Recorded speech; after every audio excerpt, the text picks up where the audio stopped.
हिवाळ्यामध्ये टँकरद्वारे रस्ते धुण्याचा महानगरपालिकेचा निर्णय 677 किलोमीटर लांबीचे रस्ते धुण्यासाठी 377 टँकर हवेतील प्रदूषणाची पातळी नियंत्रणात ठेवण्यासाठी पालिकेचा प्रयत्न।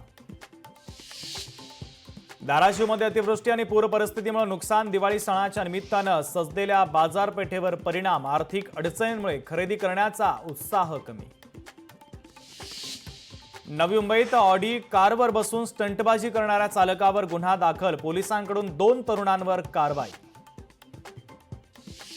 हटरी दिव्यानं साजरी होते सिंधी बांधवांची दिवाळी, हटरीला उल्हासनगर शहरामध्ये दिवाळीत विशेष मागणी। कमावणाऱ्या पत्नीला पोटगी मिळणार नाही, दिल्ली उच्च न्यायालयाचा महत्त्वाचा निर्वाळा, न्यायालयातील एका प्रकरणाच्या दरम्यान दिला निर्वाळा। आष्टी दिवाळीच्या निमित्तानं बाजारपेठा सजल्या, शेतकऱ्यांनी फिरवली बाजारपेठेकडे पाठ, पूर परिस्थितीमुळे शेतकरी आर्थिक नैराश्यामध्ये। जळगावकरांनी घेतला दिवाळी पहाटचा आनंद, भाऊच्या उद्यानामध्ये दिवाळी पहाट कार्यक्रम, गणेश वंदनानं दिवाळी पहाट कार्यक्रमाची सुरुवात। दिवाळीच्या सुरुवातीलाच दिल्लीमध्ये प्रदूषणाचा विळखा, दिल्लीच्या हवेच्या दर्जाची श्रेणी अत्यंत खराब, वायू प्रदूषणानं गाठली धोक्याची पातळी।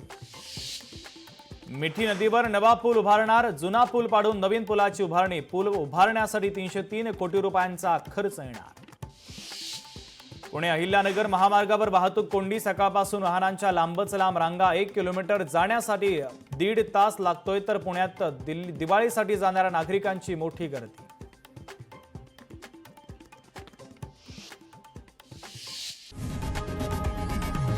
लोकशाही मराठी ऐका, पहा, जागरूक रहा।